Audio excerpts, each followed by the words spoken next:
Ya,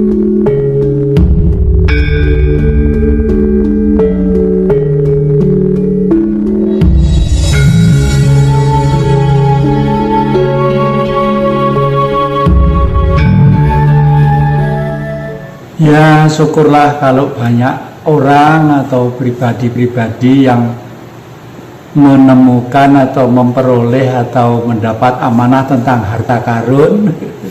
Tapi saya tidak boleh berpikiran tentang itu, karena bagi saya harta karun Bung Karno itu adalah ajaran Bung Karno, Pancasila atau Marxisme itu sendiri. Nah, kalau Pancasila masih abstrak, artinya zaman Orba dulu Pancasila, tapi kenapa digulingkan? Karena yang dihapus Marxismenya. Nah, kenapa? Oleh karena itu sekarang tugas saya adalah pelan-pelan lewat media yang bisa saya sampaikan untuk manusia memahami tentang Marxisme.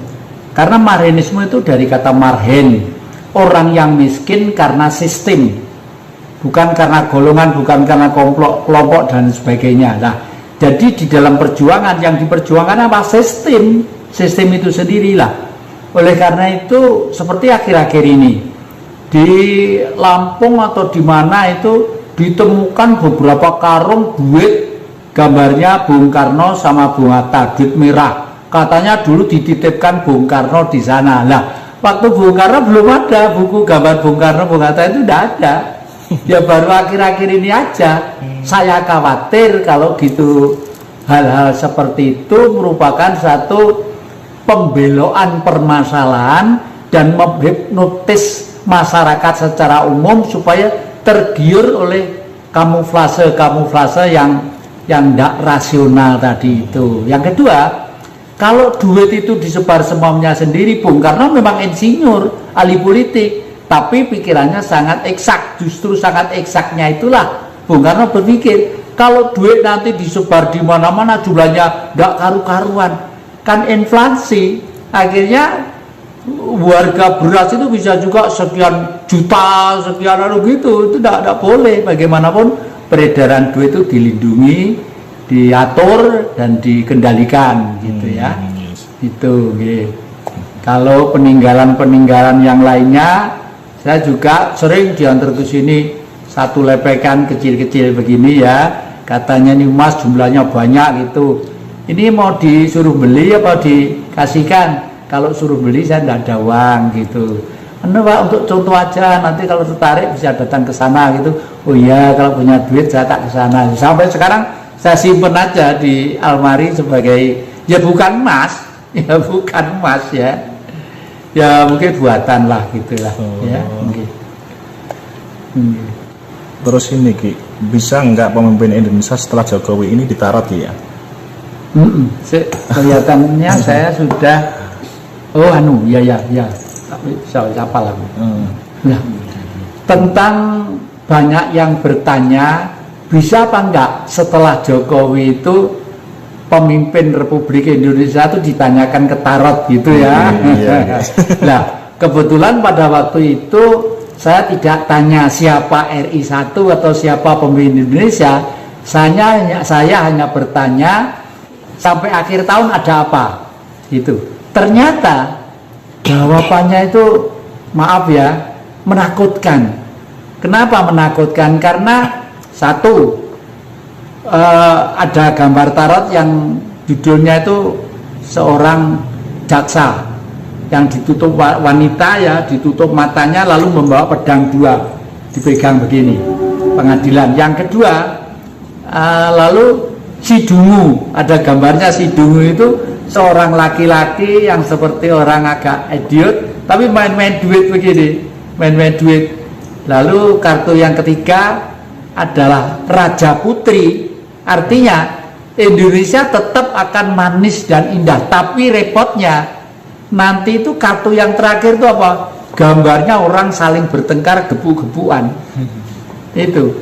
Nah, setelah melihat itu kok saya itu lalu jadi masuk ke sekarang ini sudah mulai banyak orang yang kehilangan keseimbangan pikiran. Misalnya kemarin saya menyaksikan seorang bakul gara-gara harus ditertibkan, digini, tidak boleh jualan segala macam, ngamuk. Saya butuh makan, butuh ini, wajahnya dibawanting, kalau dibawanting. Lah, itu salah satu wujud di lapangan bahwa ternyata memang bertengkar dikarenakan butuh makan itu ternyata memang tetap ada lah. Oleh karena itu setelah itu khayalan saya baru mungkin memang ini yang saya maksud, kita akan masuk dalam situasi sakit terhimpit sampai ke langit. Jadi baru setelah Indonesia nanti itu masyarakatnya itu kepepet semuanya, pendidikannya kepepet, kesejahteraannya kepepet, mau buka ini kepepet, buka ini kepepet, dada itu mungkin baru nanti itu akan ada satu manusia yang tampil di zaman, bayangan saya ini berjalan sampai tahun 2045 bayangan saya. Tapi mulai gejolak itu mulai tanggal 12 bulan 12 ya, mulai dari itu yang saya ceritakan di depan tadi itu.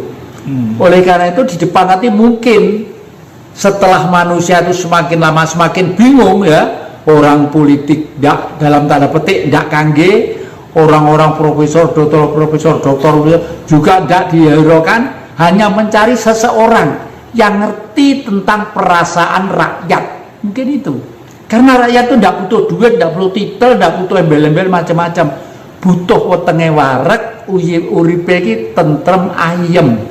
Tentrem ayem itu tidak butuh duit, butuh suasana dan kebijaksanaan.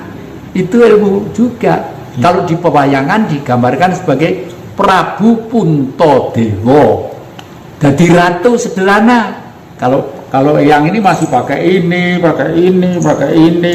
ya, pakai macam-macam. Kalau Prabu Puntadewa tidak mikir ya. Jujur digambarkan kakinya itu tidak ngambah lemah, ngawang begini. Artinya nggak duniawi, itulah artinya itu. Ya, kalau bangsa harus seperti Bratasena, wagah itu. Bangsa harus tegar wagah, tapi ratu harus tetap sederhana. Ya, kan? Terus di tahun 2045 kira-kira Indonesia itu seperti apa di mata Ki? Bayangan saya hanya dengan sistem kerajaan ala Jawa. Ya, maaf loh, bukan Mataram ya. Solo, Jogja itu Jawa, tapi Mataram lama sampai ke Mataram baru. Yang Mataram lama waktu yang Sultan Agung Hanyokrokusumo itu waktu menyerang ke Batavia, itu tadi di televisi saya sebarkan cerita kuda lumping itu sebenarnya Prabu yang Sultan Agung menyerang Batavia. Ya, itu. Jadi nanti itu kalau sudah dipimpin oleh seseorang yang seperti itu, mungkin akan damai, ayem, tentrem.